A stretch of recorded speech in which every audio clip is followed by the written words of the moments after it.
The series is over. The Phoenix Suns at home win a series for the first time since 2007. Yeah, it's been that long since they've actually closed out a series at home. They beat the Clippers 136 to 130. An unbelievably high-scoring game. The ebbs, the flows, the ups and downs, it was all there for you. A 50-point third quarter. I mean, plenty to talk about. But Matthew, what the fuck did we just watch, man? Oh, let me take these glasses off because for some reason I'm still never ready when we go live. we only do this after every single game. Yeah, I think, wow, it was a great day for a win. It felt like a win. Then it didn't feel like a win. Then it felt like a win. Then I was like, oh, we're not going to win. And we fucking won. So on to the next round, man. On to the next round. The Phoenix Suns in 5 games have defeated the Clippers. Did you say Suns in 5? I said Suns in 5. You know what? I wasn't here for the prediction show, remember? And I was so pissed I didn't even watch it because I wasn't there. I'm like, I'm not even going to fucking watch it because I missed it. And I was so mad at myself. So, well, I'll tell you this. Kevin Durant with the Phoenix Suns is now 12-1. The Suns won 4-1 in this series. I was at the only game they've lost. I was at game 1. They lost. It's the only game they've lost since Kevin Durant has played on this team. And it's the only game they lost in this series. And that hurts me a little bit. That hurts my feelings. What does that say, though? You're not allowed back at the games? Or you can go, but just don't tell anybody you're there. I guess. I don't know what it means. It just hurts my feelings ever so much because it's like, damn, dude. But an amazing win for the Suns. I mean, an amazing Devin Booker performance, an amazing Ayton performance, amazing KD performance in this game to close out the Clippers. Now, obviously, there's a lot to talk about because this truly was a tale of two halves. For those of you who follow us on Twitter, @SunsJam, we did our Twitter space at halftime, and we had plenty to talk about. I mean, the Phoenix Suns were down by 9 at that point. So we're going to talk about that on this edition of the Suns Jam Session podcast. But as always, we thank you, the Jamsters, who are coming here live after the game or listening at another time. We appreciate you tuning in to the Suns Jam because you want to hang out with your buddies who are going to be chugging with the fellas today. Matthew, you chugging with the fellas? You chugging IPAs with them? With that tank top you got rocking, your Frank the tank Ryan top Marcello going on. You know what? I think the Aussies always wear tank tops. I'm like, I'm gonna wear my tank top. They always got their arms showing. Better tans though than mine. This is true. And whenever I watch the Aussies, I look like ginormous. Like I'm just like right up on the screen. Back up a little bit, man. Back the fuck up. All right, well, Jamsters, chug them if you got them, because this is another win. Look at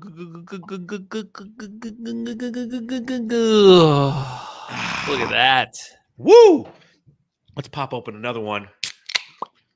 Let's talk about this series win over the Los Angeles Clippers.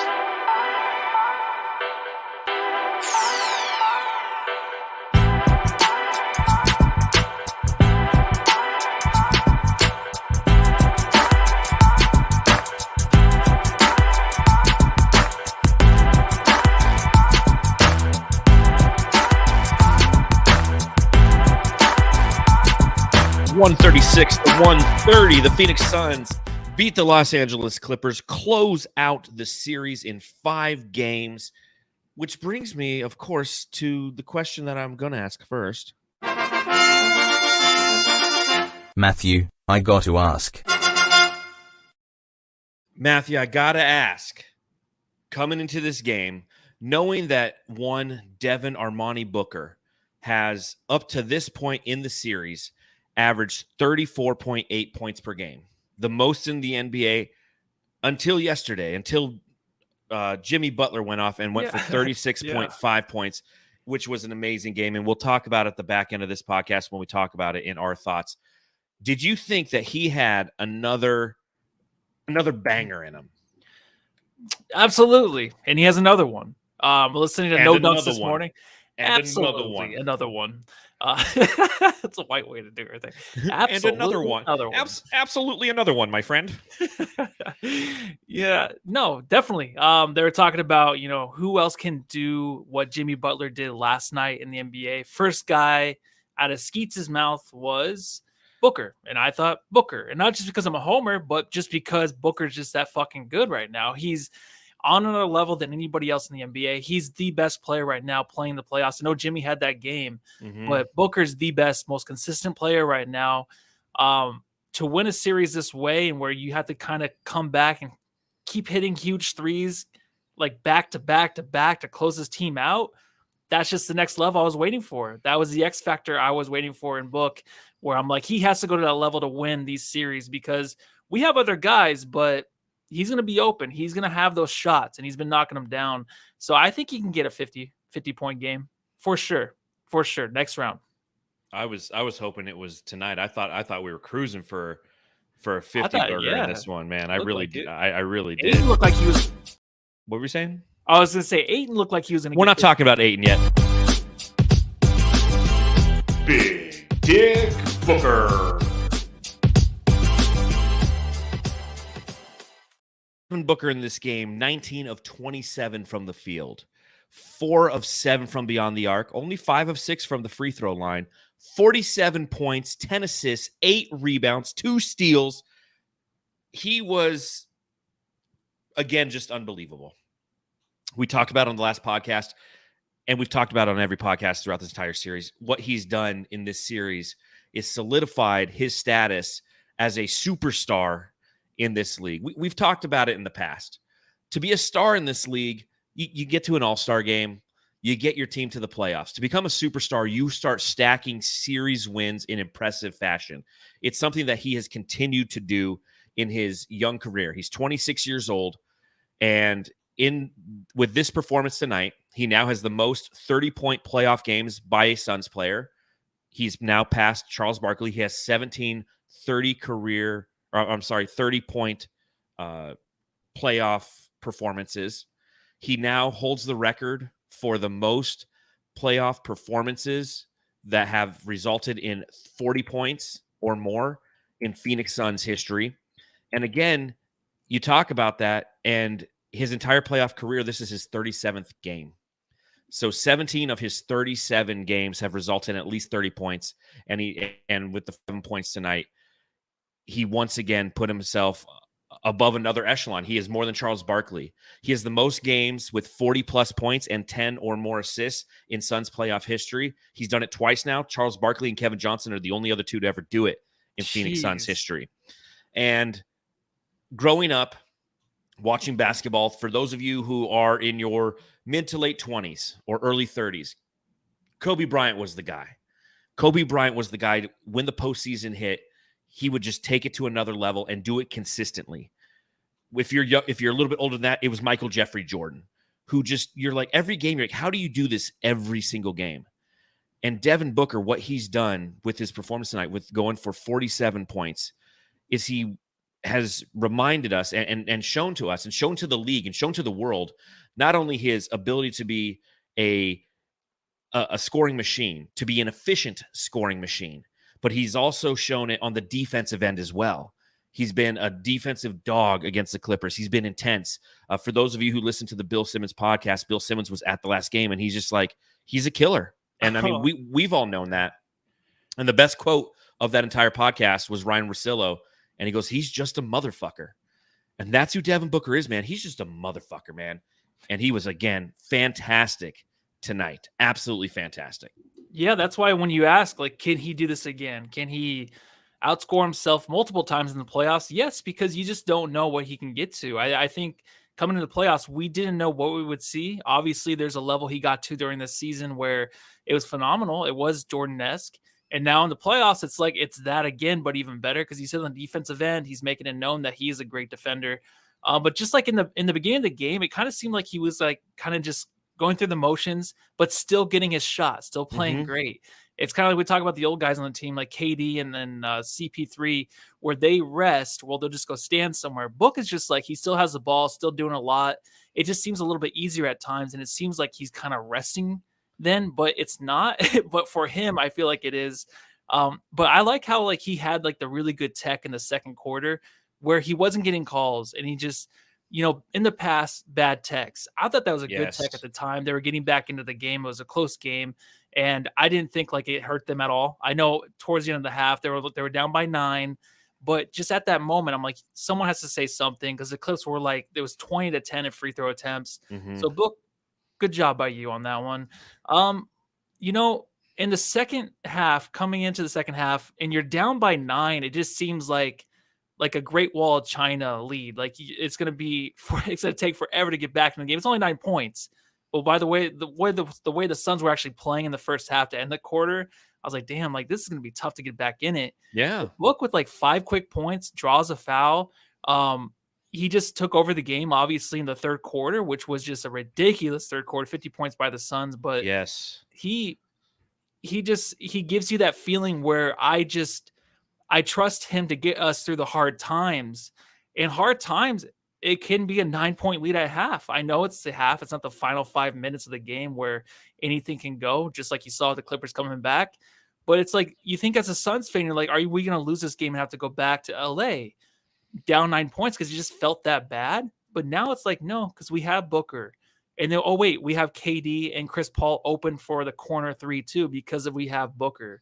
So there's just a lot coming out of Booker right now, helping this team in ways we've never had as a franchise. I feel like in the playoffs, we never had this guy ever in the playoffs. And so much of it comes from the team that's built around him. It truly does. We've had Devin Booker on our team for such a long time, and he's had to deal with the stress of being double teamed, of being the primary defender at all times. And there's so many things that open him up. Kevin Durant, who it seems like never can touch the ball in the fourth quarter, the way that Deandre Ayton was playing tonight, Chris Paul, the way he was playing, a lot of that opened up Devin Booker and unlocked him tonight. And you mentioned that third quarter. Again, the Suns scored 50 points in the third quarter. They're down 9 at halftime. They go up by 17 after the third. And you have to credit the Clippers for the way that they performed in that fourth quarter. They outscored the Phoenix Suns by 11 points.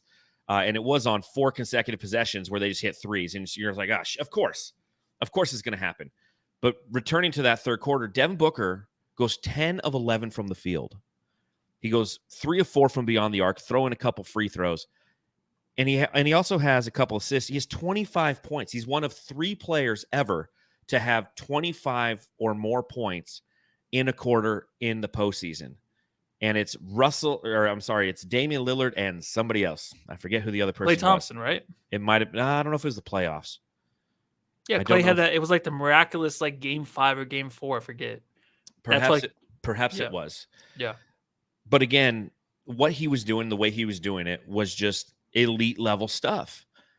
And a shout out to Go D3 in the chat. I think that's £2 or €2. It says the boom room is getting busy nowadays. Ray mentioned it. There was a play in which Devin Booker broke away and just went right down the middle, and into the boom room he went, and that was one of the many exclamation points in that third quarter that we saw from Devin Booker. My favorite moment in the entire game was he hit that 3 that he sat there and posed with, right? Did you see KD on that play? Just like, yes. The one that was, the one after the one he bounced in from the corner. Yes, the one that like took forever. The one that was pure as shit. And Kevin Durant's under the basket just screaming in exaltation. He was so happy to see that happen. He's so happy, obviously, in exaltation. Exaltation. In exaltation. I was going to say, can you say it like that? Because it sounds like something that's praised at church. Okay. That's exactly what it was. He was like, hallelujah, and in your spirit. So it's just, I like what Blaze Megatron in the chat says. I love that K-Ray's going with it. Yes, go with it, K-Ray. Can't stop now. It's the boom It's like the room, Dylan baby. Brooks thing. Just got to keep going with it until you just fucking don't talk to the media anymore. Until nobody will keep talk going, to you K-Ray. until you're playing in China and no one's talking to you because you can't understand a word that they're saying. So again, Devin Booker, absolutely fantastic. And you mentioned it in the first half. And here are some of the concerns, if you will, with the Suns in the first half, right? And this is going to be something that we'll do a preview show. Most likely, I'm thinking Friday. We'll do a series preview show. I can't Friday. Thursday? Thursday. I will be drunk. I'm going to watch the NFL draft with my friends. But the draft's Thursday? Okay. The first round is. Okay. I will be at Marley's watching the draft with my friends like I do every year. The Cardinals have a new early round pick with some shitty uniforms. I can't wait. So we'll do our preview show on Thursday, and we'll talk about some of the adjustments that the Suns have to make. But one thing that we noted on our halftime Twitter space is obviously the rebounding and the offensive rebounding and the second chance points that the Clippers were getting in that first half was absolutely abysmal. And I don't have a choir hymn for how abysmal it was. The second chance points was 21-5 in the first half. The offensive rebounding was 10-2. I mean, this has been a continual theme for the Phoenix Suns in this series, is their lack of ability to negate second chance points and their lack of ability to protect the defensive glass, and ultimately allowing offensive rebounds and keeping the Clippers in this game. We also mentioned on that Twitter space how the Suns have to do something relative to defense, because if you're playing a team that doesn't have Kawhi Leonard and doesn't have Paul George, and they're smoking you like they did in that first half, if they're scoring 70 first half points against you, there's some issues there, and you need to address those. So tell me what your thoughts are on the way that the Suns were playing defense and the way that they were not protecting the defensive glass in that first half. Well, it's tough because we kind of just didn't have any answers in the first half. The 21 offensive or second chance points by the Clippers was a ridiculous amount of points. And I was thinking, well, what are the adjustments they're going to make? It's just kind of effort. I think he even tweeted about how Okogie came in. There was a difference there. It's because Okogie's so good at really getting underneath the rim and just kind of poking it out, you know what I mean? Or else even like trying to like tip it out to his own player. But it had to do with the effort. I think KD on closeouts is not very good, but KD was down there trying to make a difference. He just can't really obviously jump. His feet are stuck to the floor, but he's trying to make an effort to help out DA. It was just more of an effort. I think on the first offensive rebound that was given up by Craig to start the third quarter, you saw the reaction from KD and Chris Paul. Like, come on, man. It was Russell Westbrook that got it. And then Craig had the opportunity to box him out, but then he got outworked. And you could tell they got on him because that's what they talked about at halftime. And giving up just the second chance points in the first half was awful. But also in the second half, it was just like one and done. It was one and done, and then you got Booker on the other end doing his shit. And that's what happens. If it's one and done, then you're going to have a great opportunity of raising that lead and scoring 50 points in the quarter, because that's how good the offense is. Like they scored, 53% they shot, or 56% in the first half, and then like 59% in the third quarter too. So, they were playing great offensively. It was just the one and dones. They had to just make sure they shored up on that. I just think in the first half, a lot of it was just where the ball was bouncing to, and the effort really wasn't there, but it was just the ball was bouncing towards the Clippers, and Clippers were just getting great looks at the rim or else from three. But then, Suns shorted up, and I'm happy they did. Otherwise, this would have been lost for sure. Well, you think about it, this is a team facing elimination, and they're going to have a different kind of hustle. It's a hustle, a desperation hustle. It's got to be like a new dance. It's like, do the desperation hustle, hit the offensive boards, boogie, yoogie, yoogie, yoogie, whatever they got to do. And that's what was happening in this. Now, part of it, I don't even know if it was necessarily the lack of effort from the Suns, because I've noted at times during the series where Deandre Ayton, when holding the ball or going for a rebound, seems very shaky. And other aspects of this team and other members of this team who, again, when trying to secure rebounds, weren't doing so with confidence. We haven't seen one of those like Torrey Craig tear down rebounds. Like when that happens, he's engaged on a different level. Tonight, I didn't see that. Tonight, I honestly, as you mentioned, I saw the Clippers getting offensive rebounds that literally were just going to them every time. It was like every 50-50 ball was landing in their lap. Now, part of that is due to their positioning and due to their desperation hustle, trying to get on those boards and create secondary possessions. You're going to see that. The more concerning thing for me was just simply how people were getting to the rim at will. And there's one thing if you're being offensively rebounded and it's due to lack of effort. Again, I don't think that was the case. I think it was more the way the ball bounces, if you will. It's another story when you're allowing guys to just get to the rim at will. And we've seen that multiple times throughout this series. Now, Russell Westbrook's a different cat. We know that. He gets to the rim. He gets to the cylinder. He has a different level. He has a hesitation that lulls you to sleep for a half second, then he blows by you, even in his old age. But Norman Powell's getting to the rim. Bones Highland's getting to the rim. And so it was that defensive intensity or lack thereof that was frustrating in the in the first half. The second half, yes, Devin Booker went crazy, went absolutely nuts. In that same quarter in which they scored 50 points, you also had Kevin Durant, I believe, go for 13 points. So both KD and D-Book did what they were supposed to do. But in my opinion, the thing that truly changed the outcome of this game was when Monty Williams finally put J.O. out there with the guys he started 25 games with for the remainder of the regular season. Hey, Joe. Where you going with that? I know it's a little unfair to run these stats against each other. Torrey Craig, only 17 minutes were played in this game. He had 0 points in this game, 2 rebounds. That's it. Both on the defensive end. And I'll say this, Torrey Craig in this series has been he's forced the debate for Phoenix Suns fans as to whether or not he should be starting. He's made it a valid debate because of the way that he's played on the offensive end. Entering this game, Torrey Craig was the Suns' third leading scorer. He was averaging 15.5 points per game in the previous 4 games. So he was making Monty Williams look like a genius. He's our highest plus-minus guy in the entire series. Again, he's making him look like a genius. But when he decided in that third quarter to put Josh Okogie in, it changed the mentality of this team. As you mentioned, Josh Okogie knows how to navigate into the paint and get in there and either grab the board or just fuck shit up, right? Josh Okogie's our fuck shit up guy.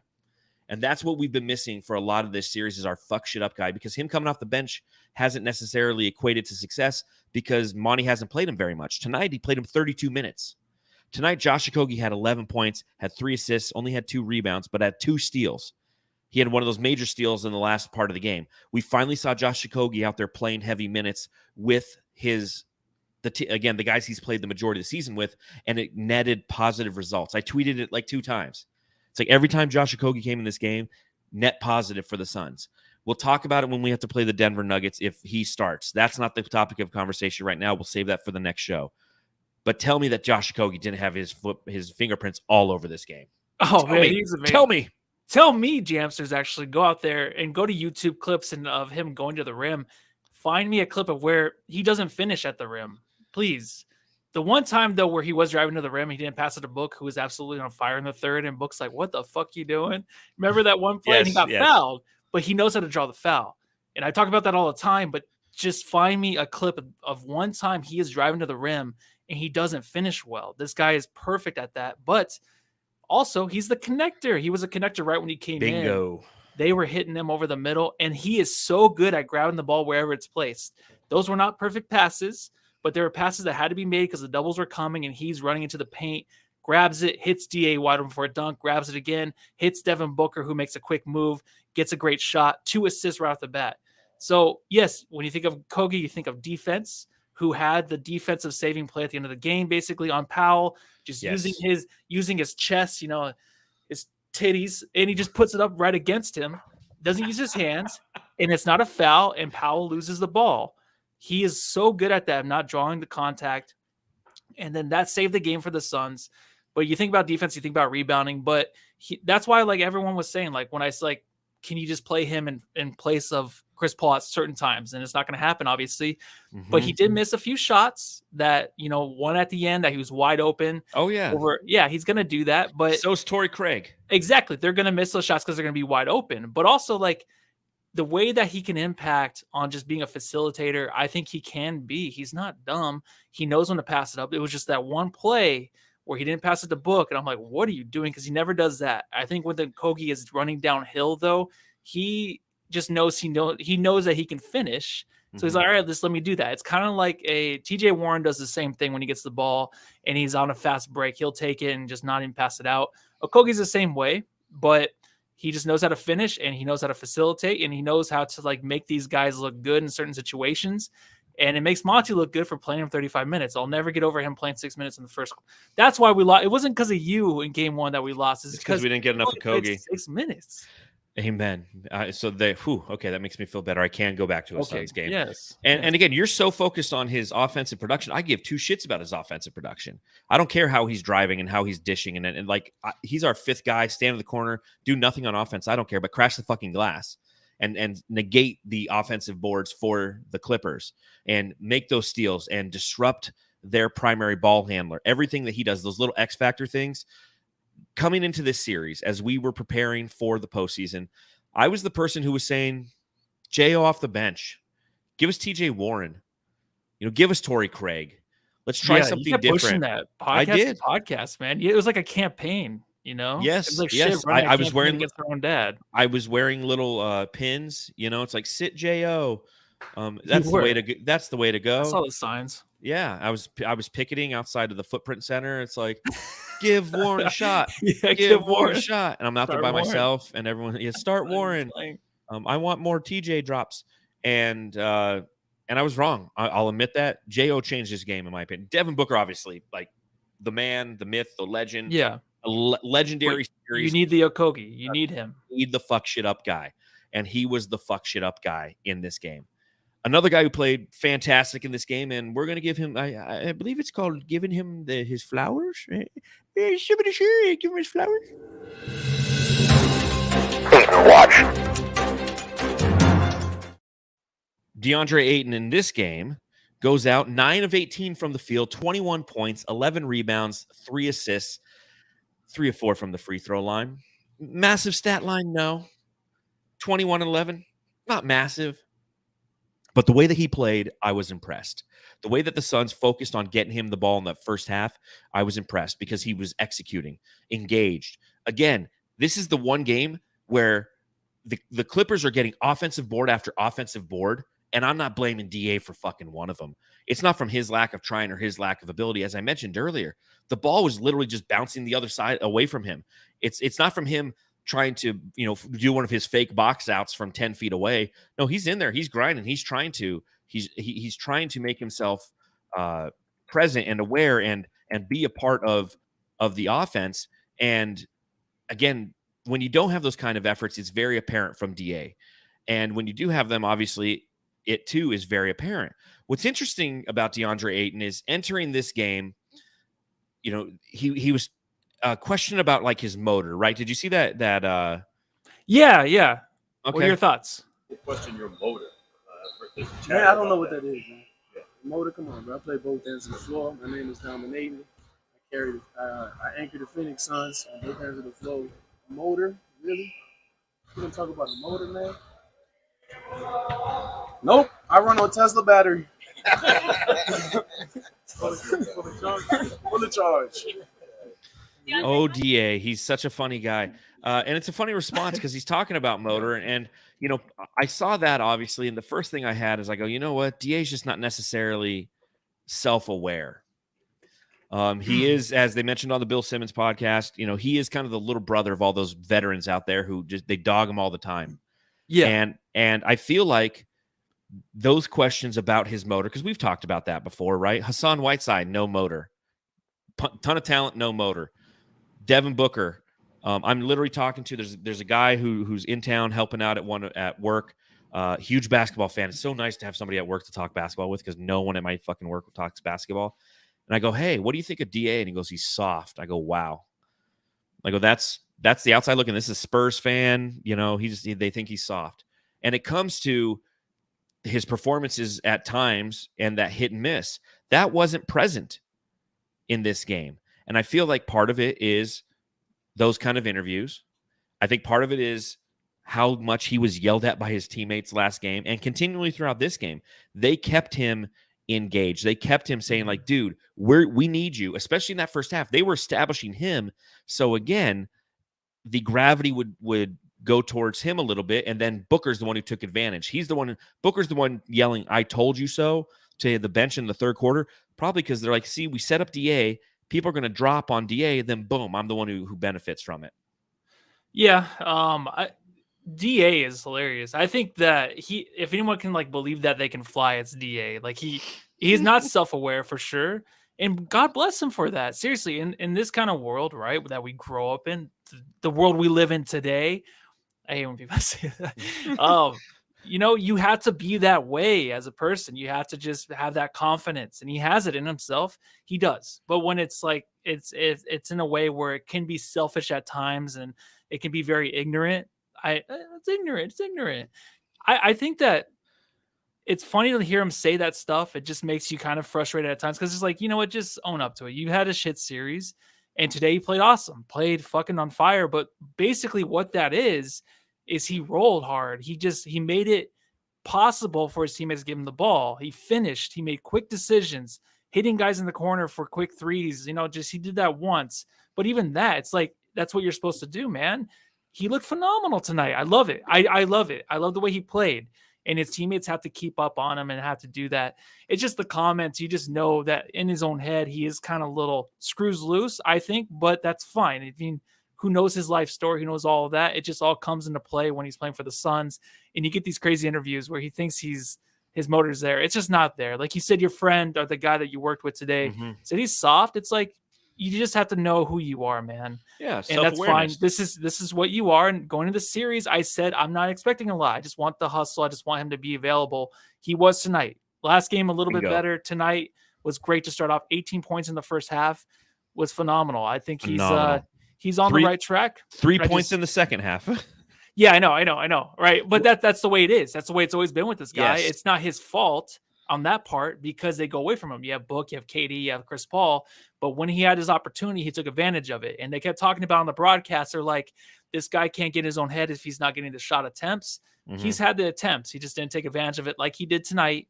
And that's what got us a better start than what we could have had. If he didn't hit those shots, it would have been a long-ass night for the Suns. But he came through. So congrats, DA. And then Denver's on next. Yep. So he's prepared for that now, it looks like. Well, I'll say this again. This was the best first quarter the Suns have had. They scored 32 points. Now they gave up 30, and 5 of those points came on the second chance point variety. But DA had 9 of those points. Booker had 10 in the first. DA went 4 of 6 in the first as well. I love that. I love when we can get him established.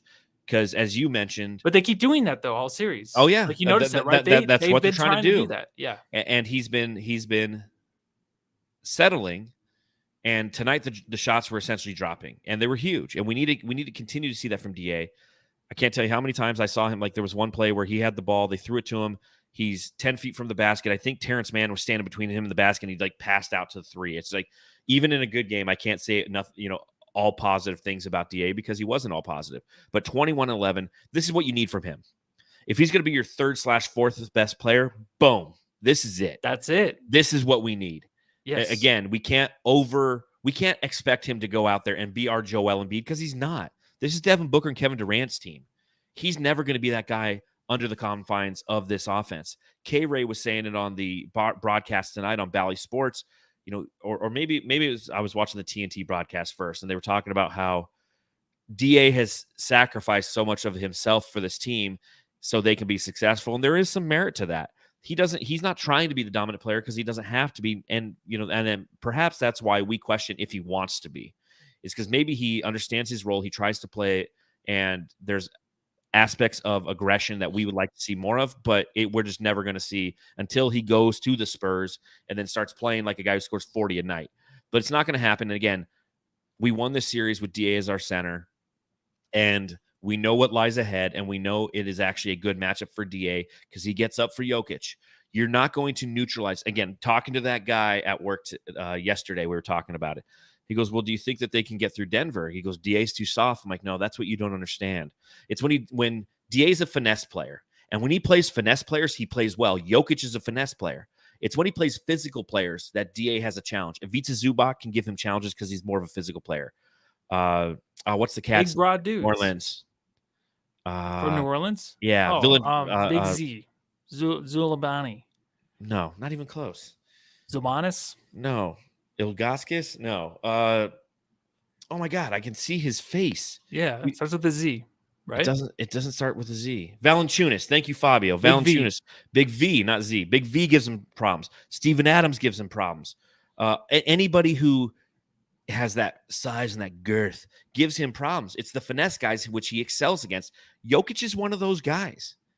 So we can really see DA turn on the next series. Yeah. And as I mentioned in this series, he was going to be the X factor. You mentioned it would be Devin Booker. You were 100% right.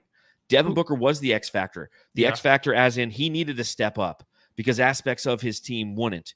And I give you credit to that because there's one guy who definitely, absolutely was not an X factor in this fucking series. All I can say is, Sham, wow. And quick, who else in the West, or even like with Giannis being hurt, maybe the Heat win that series, who else is going to be a physical center he has to go up against?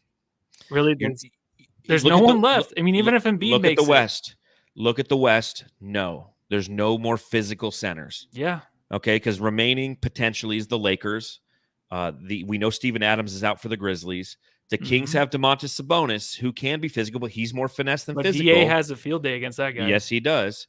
And obviously with the Warriors, they don't have Draymond five. gets in his head. But That's we'll true. Well, that's true. But with One Kevin series at a Durant, time. you know he's not going to do that. So you're correct. Going to Landry Shamet, this has been the conundrum of the series, if you will, is why, oh why, does Monty Williams keep playing Landry fucking Shamet? Entering this game, 1 point per game, 18% from the field, had not made a three in this entire series.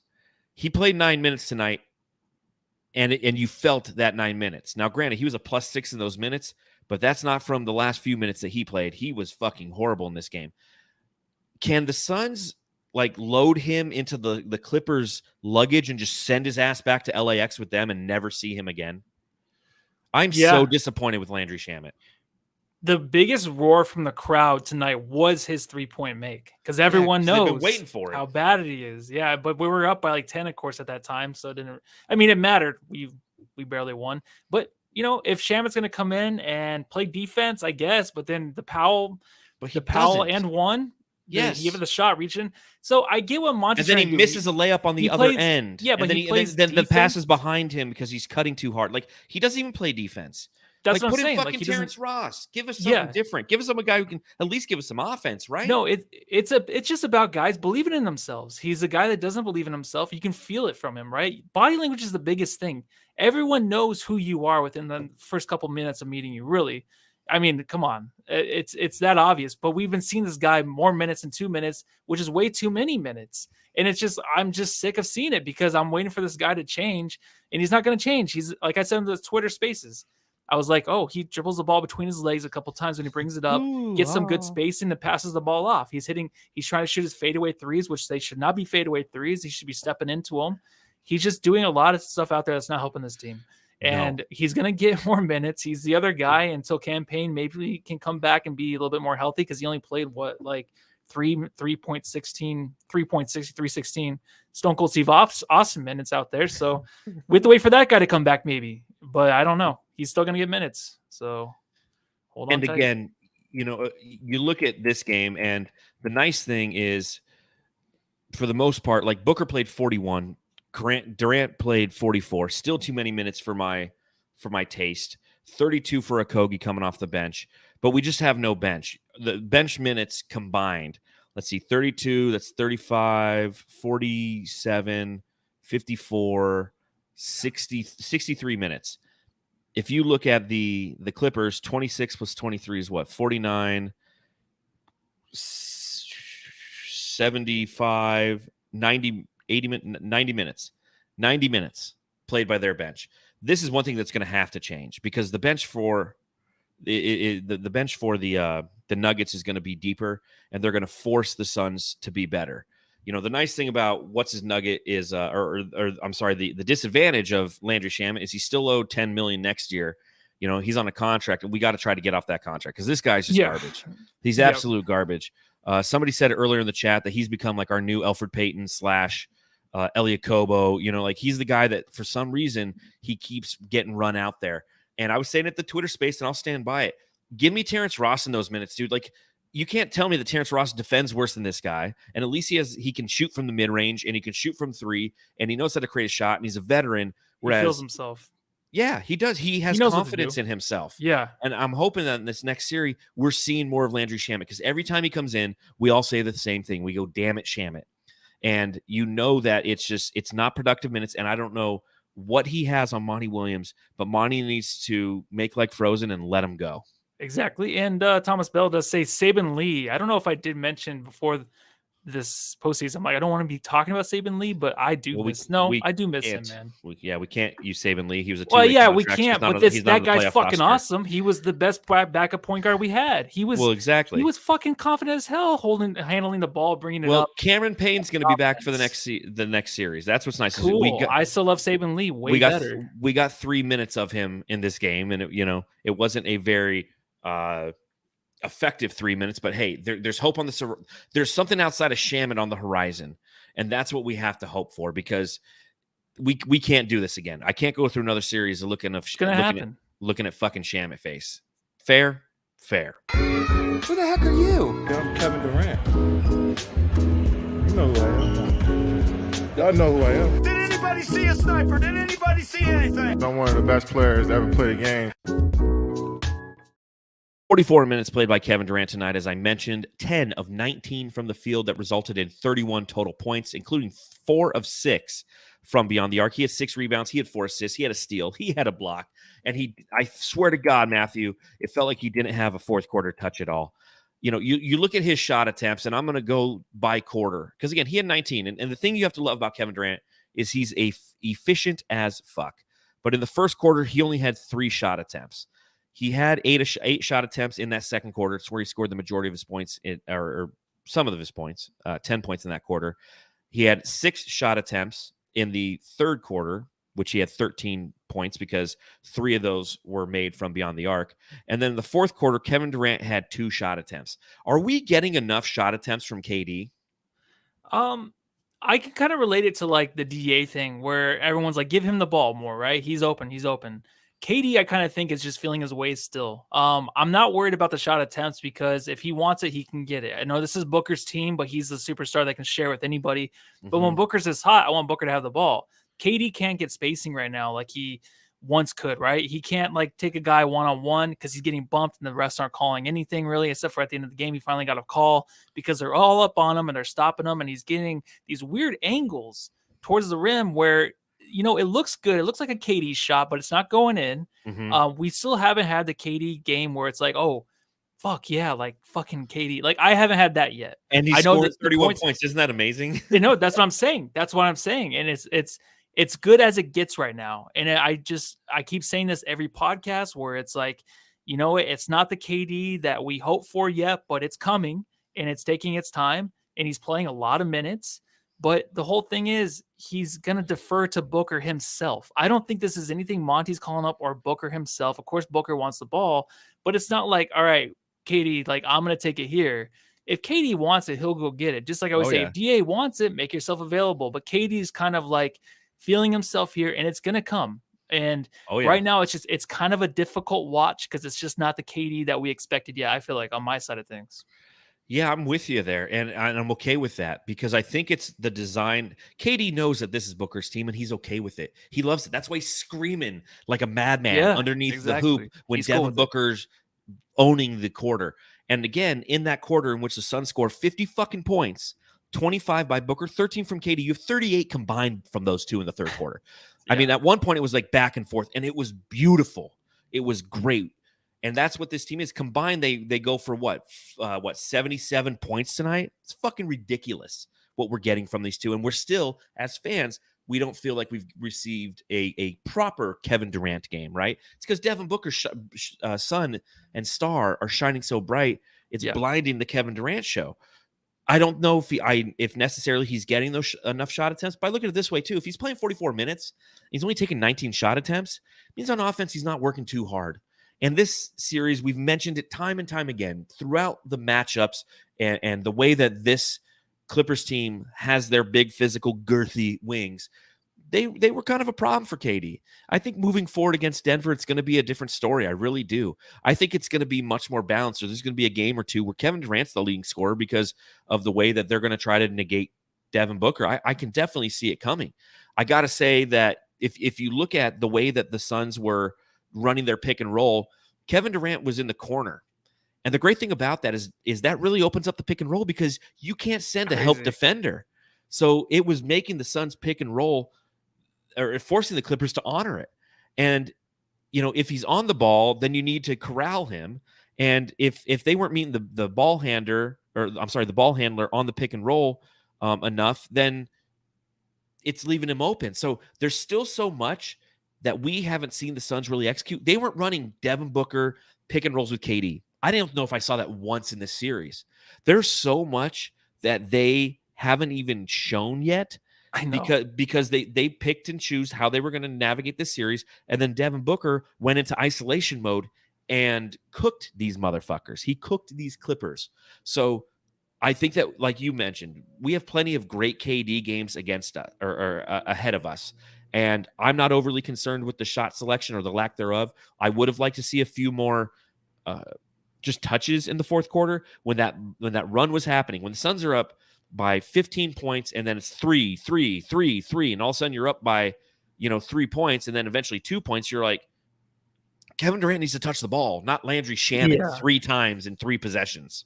Yeah, but his rotations too are really slow. Like it hurts us a lot defensively. Like that run they were going on, those guys were wide open. It wasn't always KD, but he was slow, kind of walking towards the guy, putting his hand up, which is not good defensively when you're giving up a run. With him holding the ball and like trying to get in situations that makes it easy for himself to get a good shot off, it's just not happening because he can't get away from guys. I know you said these guys are long and stuff. We'll see next series if it matters, but he just can't get those good looking shots. He had some good ones, but they were just like in and out. Just like the release and everything just looks bad. It kind of looks like, when Chris Paul, his shots off, you just know it's not going to go in. Same thing with KD. You kind of already know if it's going to go in or not. But it is nice to have Booker like have these games where he's getting doubled and they're like, oh, wait, KD's on the team in the corner. And he hasn't missed, I feel like, a corner 3 yet on this team. Yes. And it's just like, oh, yeah, KD's on our team. Awesome. And he just sinks it.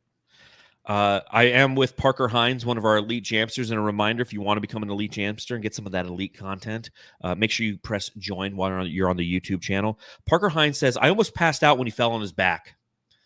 Me too. That one play where he was driving to his left and Russell Westbrook kind of undercut him and he fell right on his back. I was like, oh no, come on. And it was in the middle of that amazing third quarter. It's like, the Suns are doing good. It was like game 2 of the first round series against the Pelicans last year, where Devin Booker goes off in the first game. And the second game, he's going off even harder. He's pounding baby's fists, and then he's pulling a hamstring in the fucking third quarter. Yeah, we forget about that series. Oh, I was don't. hurt the whole series. I don't. Trust me, I don't. I never forget a good Suns injury. So I do want to give a couple quick shout outs before we get onto the subreddit stakeout. The point guard. Paul was only 6 of 13 from the field in this game, but he was 3 of 6 from beyond the arc. He had 15 points. He had 7 assists. And my favorite thing is he got that 5th rebound because I needed that for my 3-legged parlay. I had 217.5 points over, which was easy. They ended up scoring 266. I had Devin Booker over on I had DeAndre Ayton over on points, and then hit those. He got that rebound late. I was like, yes, that's money in the bank. So thank you for that, Chris Paul. Yeah, I like the usage too in this game. I don't think he really touched the ball until like the 6-minute mark in the first, like bringing the ball up and getting stuff started. I think it was mostly KD and Booker then. I felt like when he had the ball, he made the most of it. I think the energy was kind of saved for those moments, and he hit the big threes like when he needed to. The way that like these guys are just resting themselves on the court, it has to evolve in a way where the minutes are going to look bad. But then if you watch the game, you just know that they're not really playing all 40 minutes, right? That's just, they're out there, but they're not really playing. He's kind of because of the gravity of other players. It's not a taxed 40 minutes. He's there just in case he's going to be open, and that's why he's on the court right now.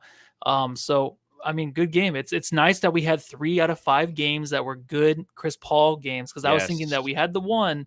I was like, are we going to get anything else? I don't think so, but he proved me wrong. He had 2 straight good games and helped the Suns get to the next round. Thank you, Chris Paul. Biz.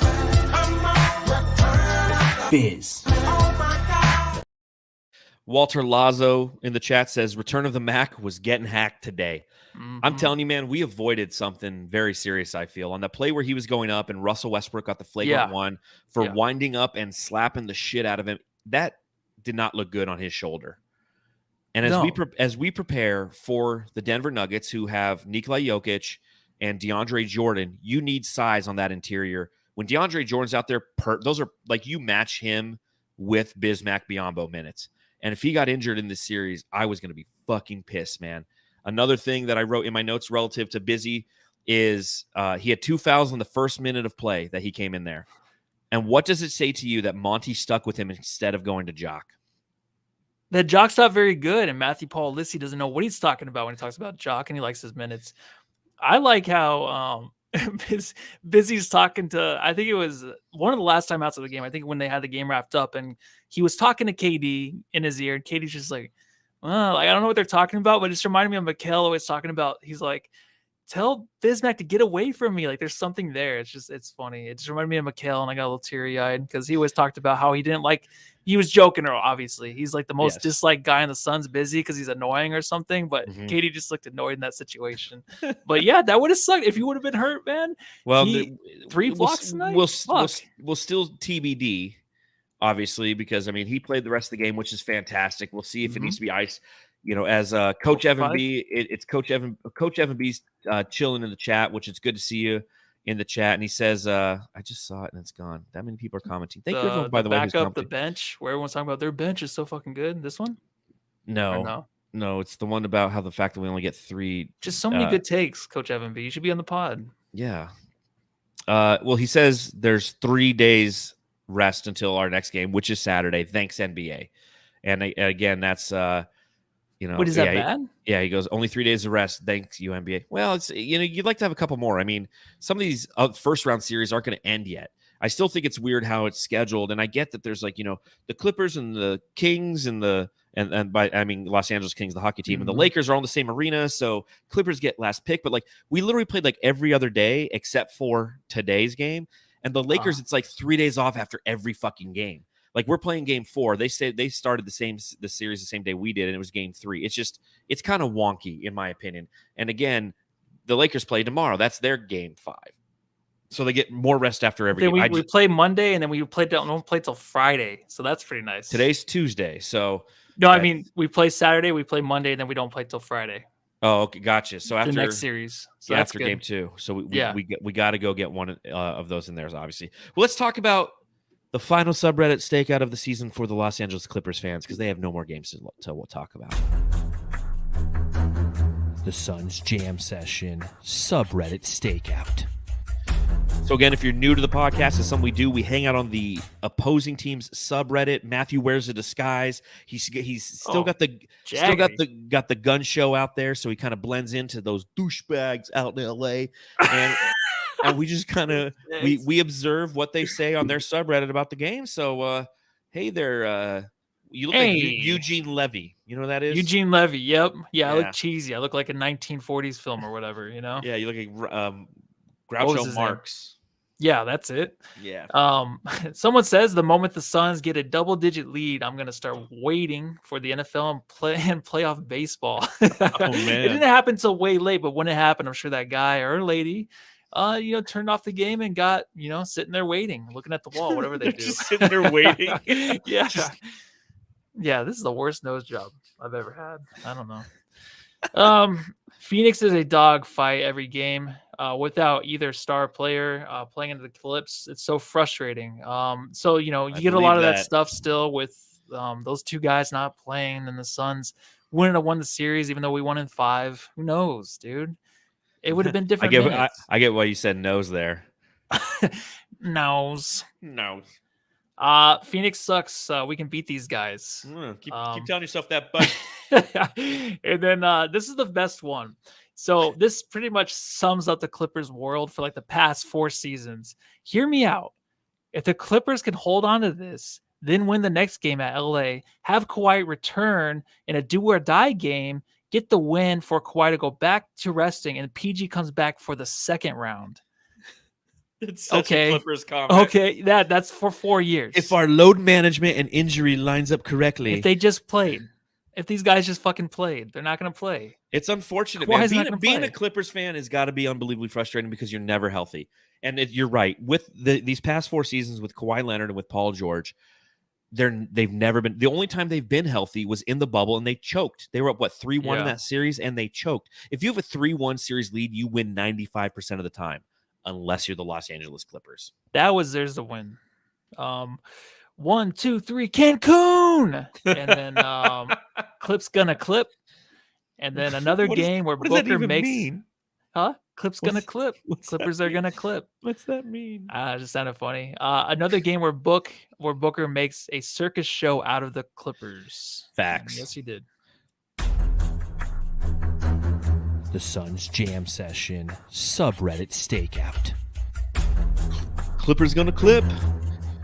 It's funny shit. 1, 2, 3. 1, 2, 3. Cancun. Is there anything I missed from your notes before we hand out the Jam Star and then talk a little bit other NBA? Oh, just Russ. Thank you for having the game you had where he's just throwing the ball out of his hands like a Sean Marion a couple times and throwing the ball too hard at man in the corner. Like, just those are plays that really kept the Suns in it. And it's more of like him having those plays than Kawhi and Paul George missing these games. I feel like that we had a chance to win the series.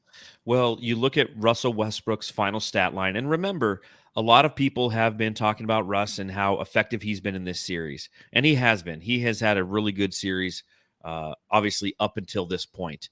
In the first, 4 games against the Suns, Russell Westbrook was a force. He was annoying. He still had the Russell Westbrook plays as he does, but ultimately he was averaging 26 points a game. He was averaging 7.3 assists.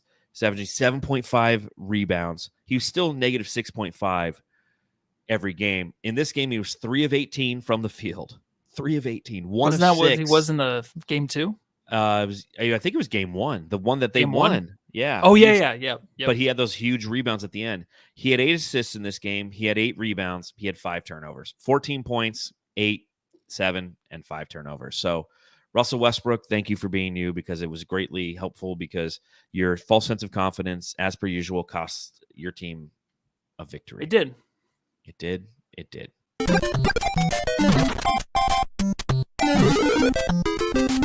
Jam Star of the Game.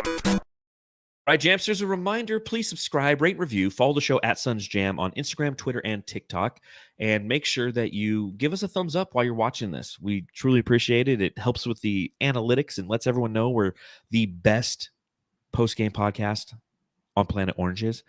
If you're listening, please give us a 5-star review at the end of this podcast. I will be reading 2 new 5-star reviews. Thank you for going on Apple Podcasts. Thank you for giving us reviews. We'll read those momentarily. But Matthew, I'm not just going to say Jam Star of the game. It's Jam Star of the series. I think we all know who it is. It's one Devin Armani Booker. What he did in this series alone, he allowed Kevin Durant to kind of sit back and chill. He averaged in this series 37.2 points per game. He shot 60% from the field. He shot 46.7% from beyond the arc, 85% from the free throw line. Add in 6.4 assists and 5 rebounds. And in total, with him in the game, Devin Booker is a plus a lot. I can't find it. Plus a lot. Yeah, he was. Right? He's a plus 28. Mm-hmm. Devin Booker, Jam Star of the game, Jam Star of the series, Jam Star of my heart. That 1-3 that hit the rim. I'm like, wait a second, ball. What are you doing? That was going in. And it took another bounce. So you better come back. And it went in. And I'm like, that's more like it. And then the next 5 or 6 of them, there's nothing but net. Devin Armani Booker, man. What a guy. Thoughts. Brains? So I don't want to step all over our next show, which will be Thursday. We will do our series preview against the Nuggets. We'll probably have some guests on, so it's definitely you make sure you tune in on that. But I do want to bring up a couple other topics just kind of going on in the other aspects of the playoffs. Obviously, the Denver Nuggets tonight beat the Minnesota Timberwolves in 5 games, much akin to the Phoenix Suns. That's who we'll be playing. Saturday will be game 1. We'll see what time that is. That might be a jam session watch party, Matthew. Yeah. Think so? Do it again? Sure. Yeah. You want to do it again? Go to Blue Agave again? Have some beers, hang out with some jamsters, watch some basketball? Could that be a thing if the timing's right? That's what I'm talking about. Because it'd probably be like at 12:30 again, right? It might. It was a lot of fun. I had a lot of fun. I just couldn't stay long, which sucked. So I would love to go. We had Gavin from the Aussie Suns fan podcast come back to my house. We drank. We sang Billy Joel on my back patio. What? Why? You know why? Why? He's hitting on your sisters? Fucking pervert. Shout out to Franklin in the chat on the Aussie Suns fan Hell podcast. yeah, dude. He got to meet Franklin. It blew his mind. Anyone who comes to my house, I have like an 80-pound sulcata tortoise in my backyard. It blows everyone's mind. So there you go. Thank you to GOD3 for donating the super chat. You're going to help feed Franklin some tantawope and some watermelon. Other things I want to talk about. I know that we're at the back end of the podcast, but if you got a few minutes, I want to talk about some other things going on in the NBA, Matthew. Is that okay? Yeah. Yep. I'll be there in a second. All right. I'm not done yet. All right. Perfect. Who are you talking to? Rose? My wife walked in. She does that from time to time. Thoughts on Ja Ewing theory in Memphis? Love it. Love it. So for those of you who don't know what the Ewing theory is, essentially it is a Bill Simmons thing in which a star of a team goes out and the team actually does better without them. The team is 1-0 without him and 0-3 with him in their series. Yeah, well, if you're looking for a leader, he's not it, obviously. I picked him to win MVP last year, and it was close. But the thing is, like, his team they excel without him. And I think a reason is, oh, yeah, I'll bring her. No, she'll have the kids. If you're listening, you have no idea what I was just talking about. But all anyways. right, so Ja in the last 5 minutes, I'm like, let me see something different from this guy. Let me see him actually lead this team, make the right pass, make the right play. All it is him crowd surfing. All he wants to do is the Russell Westbrook, the Giannis thing. But for him, he gets the worst look at the rim when he gets that high up in the air. I'm not talking about the one where he tried to dunk over LeBron or whatever, and they both crashed the floor. But almost every play is like that. And I'm sick of watching it, man. This guy's an opportunity with a great team next to him to get things done, to move on to the next round. I know there's a lot of shit going on off the court, but it doesn't matter, man. You got a guy in Desmond Bane who had a ridiculous game. Trust that guy more.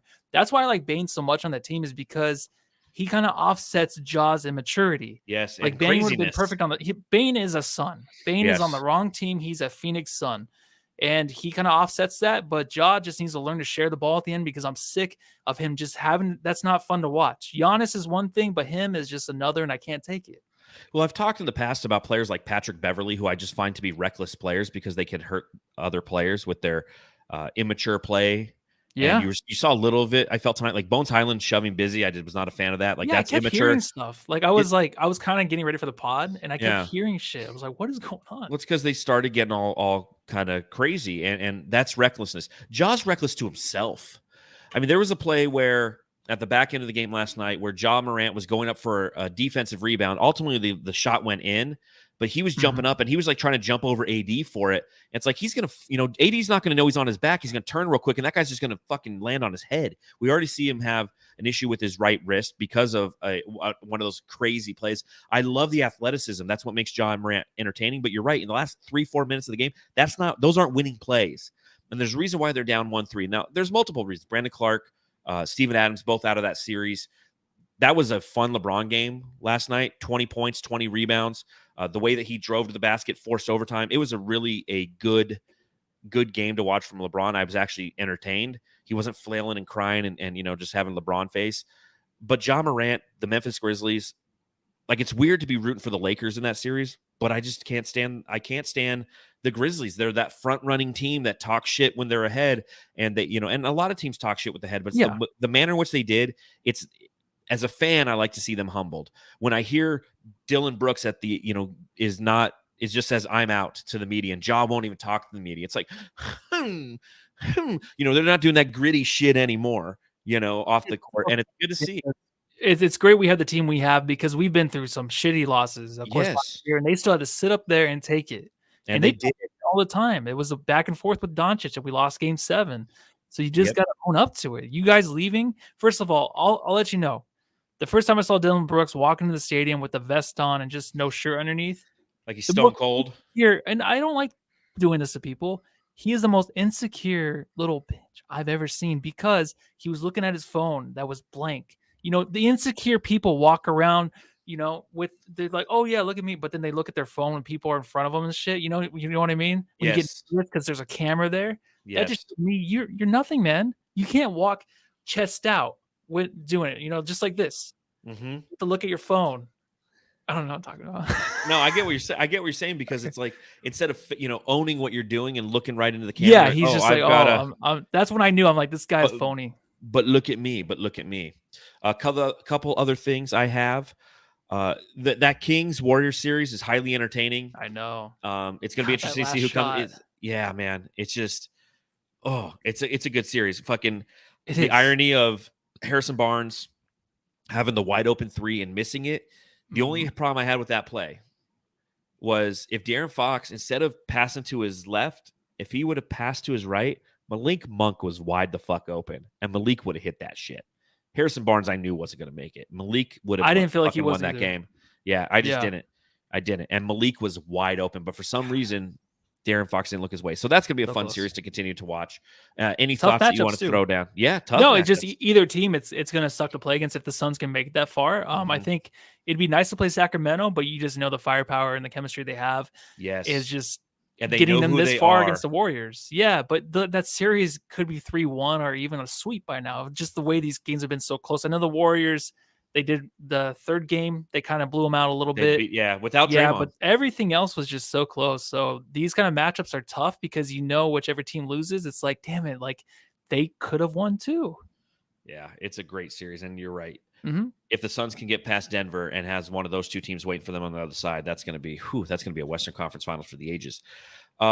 Trey Young hit a deep 3 today to win for Atlanta to force the Game 6. I know the shot went in, but it was a stupid fucking play, and it reminded me of why I can't stand Trey Young. What? Did you see it? He shot like a 36-footer. I love it. The team is down by a point, and if he misses that shot, time's going to expire, and the series is over. And Trey Young's jacking up a 36-footer. And again, he hit it he could do the ice cold thing, but it's just in my opinion, it's dumb basketball. It's dumb basketball. I love Trey. I love Trey because I hate Trey. That's what got him back into the game was them just relying on him to hit those shots. If he doesn't hit those shots going into that last shot, they're not in that game. I loved the shot just because he was on fire. And if you're the Celtics, you gotta run people at him. They're letting him shoot that. That's like his shot. It's like a layup sometimes or a little runner for him if he's hot. Trey Young got so much shit. He's a guy that might be traded. And if you listen to Bill Simmons, they're talking about who really wants him. Yeah. He's come out and finished the series. I know they're going back to Atlanta, but like the last few games, he's looked so good. And I know like his shots on going one in side all that. of the floor. I know, but still, man, that's fun to watch because Jeff F. 14 of 33. He was 5 of 13 from beyond the arc. Yeah, but he's just he's that kind of star, I get man. that. If you watch an entire game, he drives you fucking nuts because of his lack of efficiency, because of his boneheaded shots. How he'll be a momentum killer. And I get it. They won the game and they're down 3-2. And I hate him. I can't stay. I would love him on the Suns. I would hate him on the Suns. I would absolutely hate Trey Young on the Suns. Absolutely. He's a black hole on offense, and on defense, he's a pigeon. Defense doesn't matter. It does. He'll get better. It absolutely does. It's all about situation with a guy like that. He's not a guy that's an alpha. The whole alpha, female or whatever, the two, if you're an alpha or you're female. He's not that guy. Booker is. I'm just saying, if we got a guy like him, it wouldn't be the same kind of trade. It'd be more efficient, I feel like. But who knows? Hopefully, we'll never have to find out. Yeah. Thoughts on the Twins in Cancun? In the Twins? The Twins. Were there photos of them?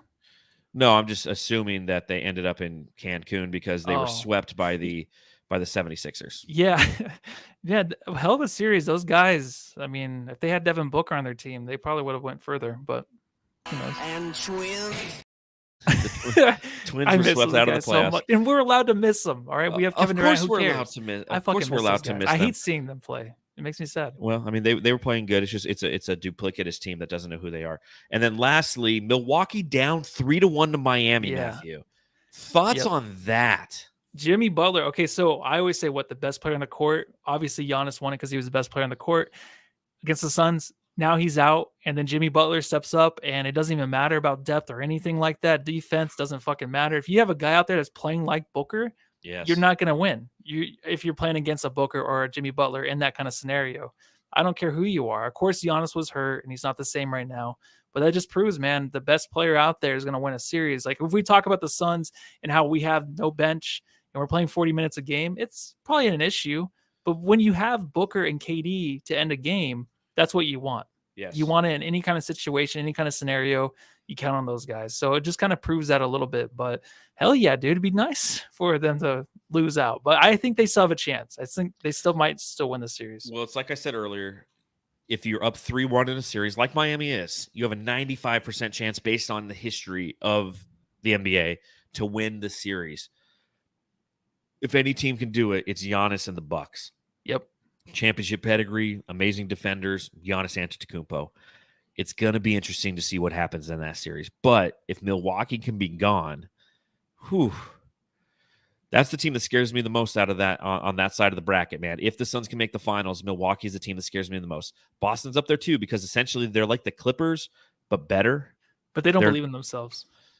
True. They don't have the belief. But from a defensive standpoint, they will be pesky and it will be a hard series. So just interesting that that's the case, that Milwaukee's down 3-1 to Miami. No one could have seen that coming. No, Miami's always had the confidence, man. They've always we're going to get in there and we are who we know who we are. And we just wanted a chance at it. So cliche thing to say, but they're proving it. Facts, man. Jimmy Butler, that's how he lives, man. His picture, too. I keep seeing it on Twitter. Oh, my God. He's one confident dude. Am I the only one that likes that thing? That's hilarious. I fucking it's absolutely love hilarious. So, well, Jamsters, I think we're going to go ahead and wrap this up.